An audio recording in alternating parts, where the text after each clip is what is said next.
Welcome to the Kara's Cure Show, where we explore the cutting edge of wellness. I'm Kara Sundlin. So what can we do when we just don't feel like we have motivation? You know, the feeling like you need to do something, but you just can't motivate. It can feel like we're less motivated during the summer, even, dare we say that word, lazy. Dr. Laura Saunders has a lot to say about that word. She's a child psychologist at the Institute of Living. She also can help us adults, but she's joining us now with more. Welcome, doctor. Yes, Kara, these are the lazy, hazy days of summer. Even though I don't like the word lazy, it has a good rhyming effect to it. And we often use the word lazy as kind of a broad umbrella term to describe someone who's either unwilling to perform something or, unwilling to do something, doesn't seem motivated. But what we really fail to acknowledge in this situation is that there's often underlying reasons for that lack of motivation. And that's really something to look at. Well, let's first talk about, what is motivation and how do we find it? So motivation is that internal reason why we do something, right? We're motivated to get up out of bed each morning because we have families to care for or jobs to get to, or just because we want to get outside and take care of ourselves. So it's that kind of internal reason why we do things. And it's really important to look at motivation because it plays a role in almost everything that we do, right? I'm motivated to eat healthy. I'm motivated to get better sleep. I'm motivated to do things. And there's, because of that internal reason. And you say there's really no such thing as laziness. Well, it's a word that's used as a judgment, right? We're judging someone by calling them lazy. Maybe we call them lazy because they're doing something that we don't want them to do, or they're not doing something we want them to do. It's really meant to kind of invoke guilt or shame. So it really can make us think less of a person when we call them lazy. Mm-hmm. And so shame, guilt, criticism by calling someone lazy. I think we've all can remember our parents yelling us to get out of bed and don't, be some Lazarone or whatever. Why does that really actually not work? Well, as a general rule, reward and reinforcement is what motivates behavior, not criticizing or overly criticizing someone else, your children, whoever it might be. Generally criticizing them doesn't work. I mean, a lot of times you hear about it, as a coaching strategy in higher level sports, you're good for nothing, and then you try to prove the coach wrong. But I actually think that is not a great strategy in the great majority of circumstances. Mm-hmm. Well, I mean, you've spent your life, certainly studying how we work, how our behavior works. So if we really want to get motivated, I guess if we were going to criticize ourselves, if that worked, we'd all be perfect by now because we all have pretty strong inner critics at some point, right? So what do we do instead? So, I mean, one of the things I think really important when we feel like we should do something or want to do something, or someone else wants us to do something or thinks we should do something, is to really kind of dig deeper and figure out why we're not doing it, right? If it's, is there a disconnect between I want to do this, but I'm not doing it? So it's really sort of digging deeper, looking into that. Is there fear there? Fear of failure, fear of success, fear of uncertainty? Does it tap into feelings of inadequacy or not being good enough? I don't want to go out for a walk because then I'll be expected to go out for a walk 4 or 5 days a week. And, I don't have the energy for that. I mean, it's like, then you get into a lot of negative self-statements, digging deep and looking at, is this, whatever it might be, support your values? Is it kind of a values clarification exercise? So there's a lot of different things to look at when it comes to sort of the why you're not doing something that in your head you want to do. Right. So is it worse in the summer? Why can't we find motivation in the summer? I actually think it's worse at the peaks of winter and the peaks of summer. In the peaks of winter, it's like, it's cold outside, it's been snowy, I don't want to go outside. I think in the peaks of summer, it's hot, it's hazy out. We've had a ton of rain this July. When we really look at some of the reasons that we pin on things, they're generally not really the reasons. So if we really want to get motivated, a lot of people might be using this time to start something new. Like, I want to get in shape, or I want to write a book, or I want to, all these things. So you say we kind of need to do one thing different than what we're already doing and see what happens? I get concerned when people feel like they have to change their whole life, right? I need to make a total overhaul in my life, and I need to sort of wipe the slate clean and start all over. That is a recipe for failure. Focusing on one thing that you can do to make a change. Choose one factor that you have some control over.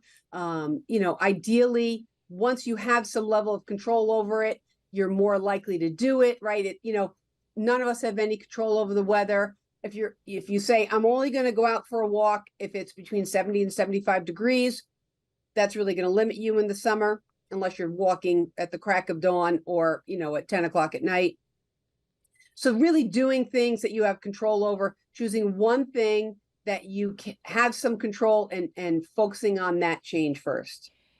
So we would be more successful. Our brain would actually do better if we said, let's say we want to get in shape and we're going to exercise. We say, I'm just going to walk 10 minutes every day versus I'm going to go to the gym every day for an hour. Well, so I'm going to walk today for 10 minutes, not even every day, not even 5 days a week. I'm going to walk today. If you're a morning person or an afternoon or evening person, choose the time that's better for you, but I'm going to do it today. And then if I do it again tomorrow, and then the next day, I've chained together several days. For some people, it does work to set goals. Like I'd like to walk 5 times a week in the summer, right? That's actually a goal that I set for myself, right? I'd like to walk 5 times a week in the summer. But then it's like Wednesday, you've only walked once. I'm like, what am I going to do? That I've already blown it for this week. Why even bother trying? Right. So you get caught up in that negative self-statements. So it's focusing on the here and now and today. I'm going to go for a walk today. I only have to do 10 or 15 minutes, but often when you're out there, you feel okay. You know what? I'm going to do another loop, or I'm going to go a little longer. So you give yourself permission to sort of extend it, but you create smaller, manageable goals, and you keep it focused on the here and now. Okay, so then we have some level of success, and so we can keep it going. But what about discipline? I've often heard, I heard the expression that discipline is what needs to show up when motivation doesn't. How do we put discipline in without being really harsh? Because you're saying that doesn't work too well. So discipline also can, part of discipline is knowing yourself and knowing what helps or motivates you. So in discipline, we kind of set goals and we take steps towards them. The other thing that can be really helpful in those situations is finding what is rewarding and reinforcing for you. So for someone, it might, if we're going to continue talking about going for a walk, because it could be eating healthy, it could be any number of different things. It might be better if someone's going to meet you, right? So your friend's going to meet you at 8:30. So that gives you that taps into your inner motivation to go for a walk because you don't want to disappoint your friend. So that discipline is, I'm going to set myself up for success, and I'm going to focus on the things that I have control over. So let's move this to our kids, because this is a time where it's a nice reset in the summer, but especially if maybe you want your kids to make sure that they're going to start the school year off right, and that might start with their summer work. And how do we motivate our kids? How do we get them to actually do these things that we know are important for them to do? I think it's often having that conversation and saying, listen, I know you've got this summer work to do. I know it's a grind, but how can we make this easier, right? To try to engage and sort of tap into that motivation. And it might be that, you you encourage them to do it in the morning, and then after that they get themselves a little treat, right? We can help our young people realize that there is reward and reinforcement. The great majority of us work for a living because we get paid. Now, hopefully we're doing something that we enjoy, and so it's not just the grind of getting through the week so we get paid, but reward and reinforcement is all throughout our lives. It's not like, I think sometimes people get caught up in using the word bribe. Like, I don't want to bribe my child to read, but it really is when you do a kind of less reinforcing activity, you follow it with a more reinforcing activity. So you read for 20 minutes, you can get a little snack or a special treat, or that we really start to pair those less reinforcing activities with higher reinforcing activities. As you get to adulthood, right? I go out for a walk. I know, like when I'm getting up earlier in the morning, I know I'm tired and I know my body kind of aches, but I also have the reinforcement because of experience that I know that I will feel better, not just at the end of the walk, but for the rest of the day. Mm-hmm. Right. So that's how reinforcement sort of takes over. That becomes more of like an intrinsic motivation. So we want our kids to learn that less reinforcing activities can be followed by more reinforcing activities, rewards, reinforcements. But that takes years to sort of figure that out. So it's okay to have positive reinforcements for less rewarding activities. And you also say we need to be gentle on ourselves. And I think, I've gone to enough therapy where they have you name different things inside. So I have my inner Ursula, and I think she has like a whip, and she keeps you going. She's like, go, go, faster, faster. And so I've learned to identify that part of myself. It probably has helped me in some places, but it's not maybe the ideal. We don't really want to live with berating ourselves or our partners. Well, but go is a better self-statement than you terrible, lazy, blankety blank, or, it's the negative self-statements that I really worry about. Like, okay. We all have little phrases that we say to ourselves, right? Kind of let's go, or get up, or next step, just take the next step. I say to myself, just step into it, right? But that's kind of a motivating thing. That's not you're such a lazy, terrible, stupid, whatever words you come up with, because that just serves to lessen your self-worth. And the guideline in these situations is, if you wouldn't say that to your friend or your parent or your sibling or your child, don't say it to yourself. Yeah.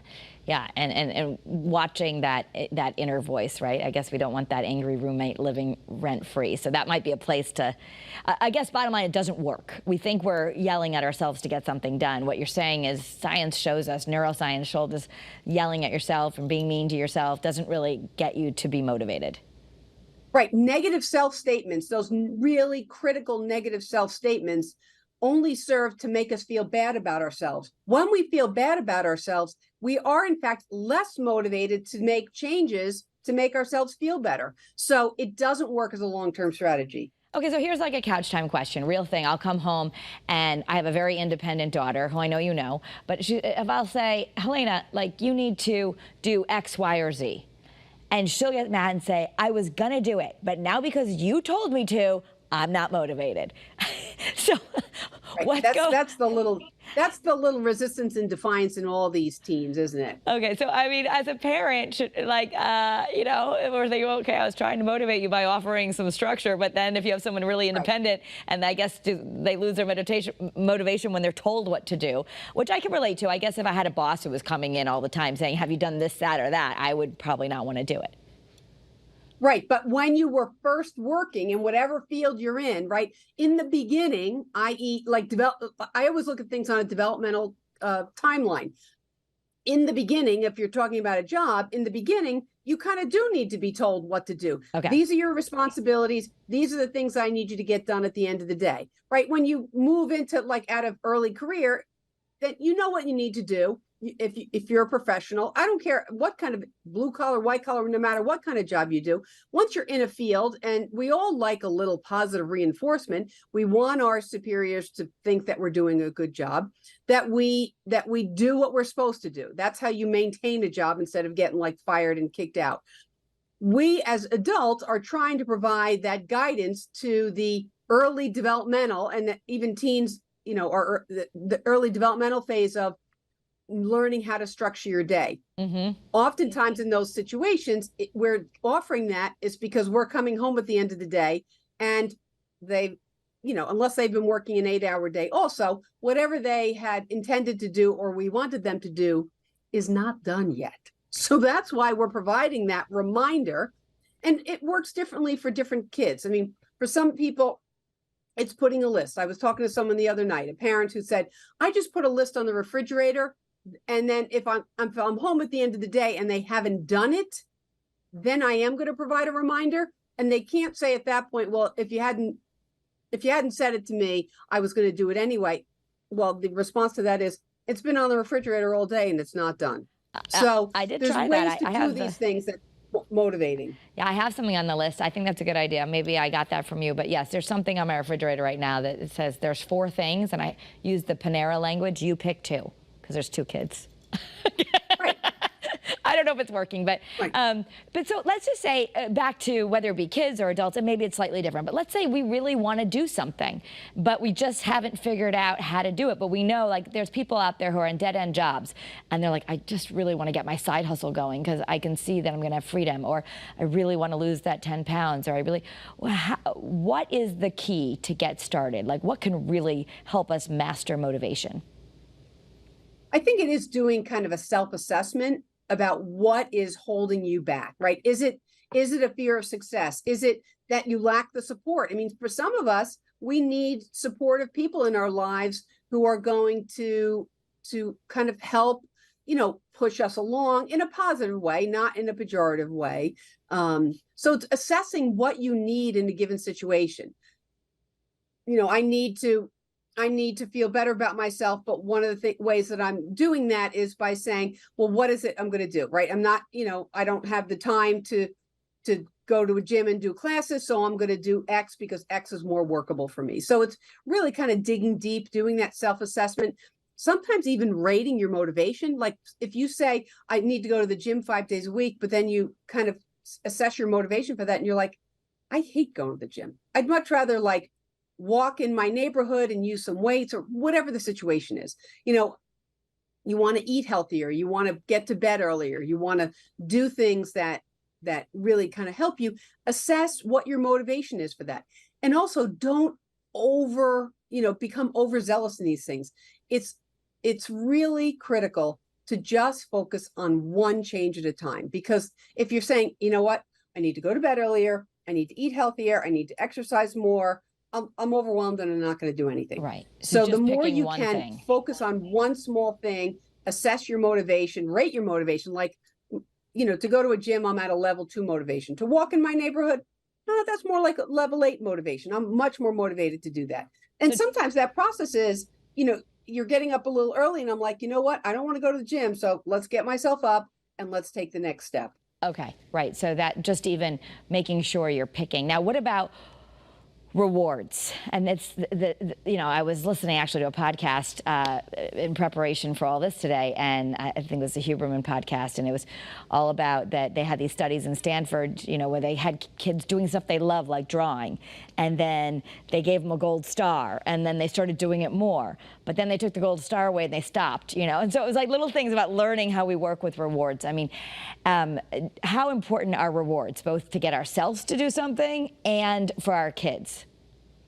I actually think they're pretty important. And again, what you would hope is in a given situation, especially when you're newly motivated or trying to dig deep for some motivation to take on something new, I think rewards and reinforcement are really important when you're starting a task.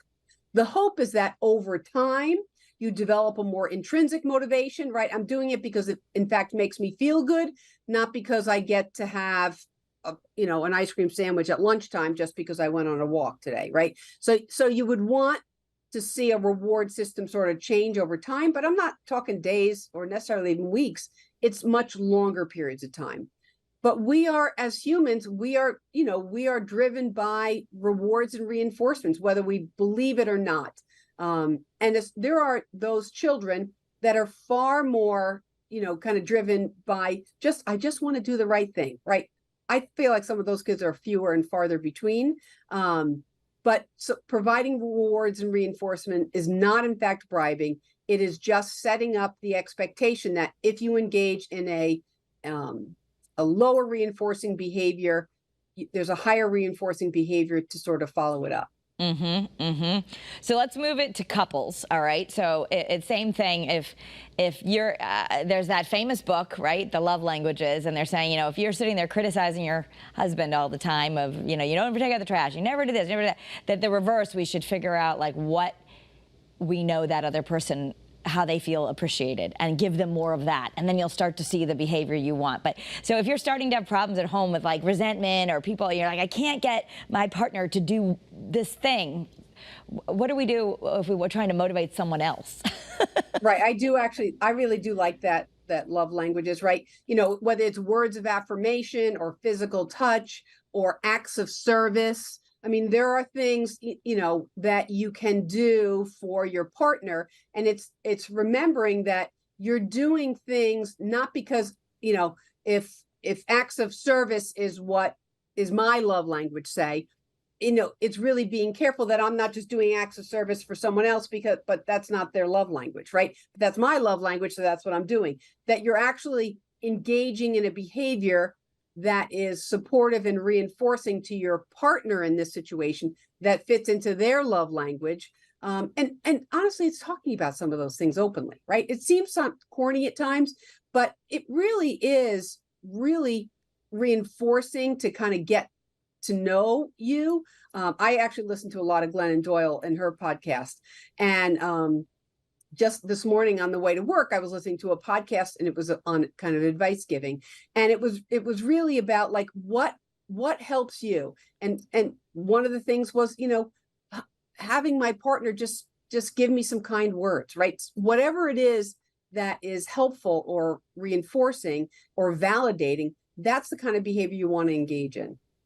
Right, and sometimes we just don't know. So, like, my husband thinks breakfast in bed is the most disgusting thing, but I love it. So I'll ask for breakfast in bed on Mother's Day, where I would never remember to turn the light on outside, but I learned that he actually doesn't feel so good if he comes home and the light's not on. It's like no one thought of him. I'm like, oh, I have to turn the light on. So I guess working with our kids or our spouse, if we want them to do more of what we'd like to see, then motivating them is actually a little bit of psychology of what that person in your life, how they respond.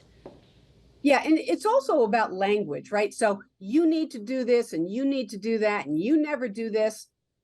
I mean, who needs that? I statements.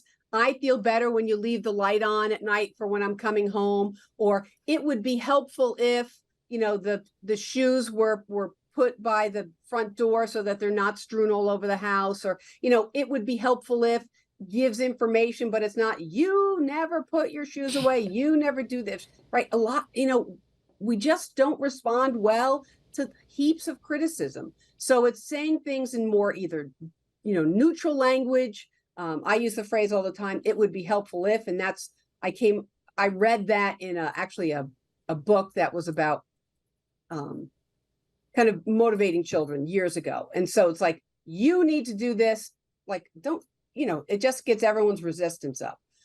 It would be helpful if, your laundry was done, or it'd be helpful if you made your bed, or it'd be helpful if you put the bowl in the sink after you had breakfast. Is different than you never do this and you have to do this, or making I statements. I feel better when we leave the house and all the dishes are off the table and they're in the sink. It just comes off different. The I statements I can work. So to sum it up, if you're feeling a little less motivated, number one, you do want to do something realistic. You want to break it down. If you're going to overwhelm yourself with, for the example of I'm going to write a book, you're not going to write that book by the end of the month, but maybe you're going to promise yourself you're going to write every day for 10 minutes or 5 minutes or something. You want to break it down one thing at a time. Otherwise, our circuits get overwhelmed, and that's not going to work, right? So number one, break it down. Yes. And really looking into what, you can say you want to write a book, but is it your fear that you're not a good enough writer, or that it's too big a task? I mean, it's really looking deep into what is holding you back. And if there's something deep holding you back, that's the stuff you actually need to work on first, right? So it's looking at that, observing yourself, kind of assessing what your motivation is. If your motivation is high to write a book, exactly, start by just not writing the whole book, but you know what, I'm just going to write for 10 minutes several days this week. Very often, if it truly is a behavior that you're motivated for, once you engage in it, you'll actually write for longer. You're not just writing for 10 minutes. Right. You're not like watching the clock. Okay, it's 8 minutes, it's 9 minutes. It's like, oh my goodness, I lost track of time. I've been writing for half hour. Right. So it helps us change that pattern. And then, so like what you said, if you realize, how motivated am I to do this? There's going to be those things like doing homework for a kid or changing the litter box for an adult. You're like, I'm not very motivated to do that. But so sometimes you just have to do it anyway, I guess, or figure out, okay, I'm going to do this. I'm going to just change this because my house will smell better when I change the cat litter box or whatever. But if you do have a high motivation, but it's not having, if you do have a high motivation, but you're not getting it done and you're still not able to start, then you say dig deeper and ask yourself what's getting in the way. Because if you feel unprepared or you feel overwhelmed or you feel like an imposter, if we target that, we can then use the motivation after we've solved that issue. Yeah, I mean, sometimes for people, it actually is. There's deeper issues that need to be addressed before they can take steps forward. You brought up the example of people who hate their jobs, which I always feel. I mean, I'm someone who loves my job, so I feel terrible in those situations for other people, because that's a hard existence to realize that you have to get up and get out of bed every day to a job that you may hate or really may not like. And so in those situations, you have to look at, well, why am I staying in a job that I hate, that feels like a dead end job? Is it that I feel like I don't have any skills, or I'm just not good enough? Or, I mean, or that, someone told me I was lousy at something, and so therefore I'm not going to try anything new, right? It's really kind of digging deeper in those situations, realizing what is the barrier that's preventing you from stepping into something new. Right. And that final reminder of be gentle to yourself. So if you are feeling those negative feelings, which we all get sometimes, don't be criticizing yourself in a way that you wouldn't treat your friend. So you want to treat yourself as if you were treating your friend. The guideline is, if that statement, that negative self-statement that's rolling around in your head, if you wouldn't say it to your friend, or you wouldn't say it to your spouse, or you wouldn't say it to your parent or sibling or your child, don't say it to yourself. Don't say it to yourself. Dr. Laura Saunders from the Institute of Living in Hartford, thank you so much. We always like to get a peek into what's actually happening in our brain, so great idea to get motivated here. We appreciate all of your great information always. Take care, Kara. You too. And if you want more information on the cutting edge of wellness, please follow me on social media. I would like it if you did, at Kara Sundlin, or join the Kara's Cures Facebook group. Have a great day and be well.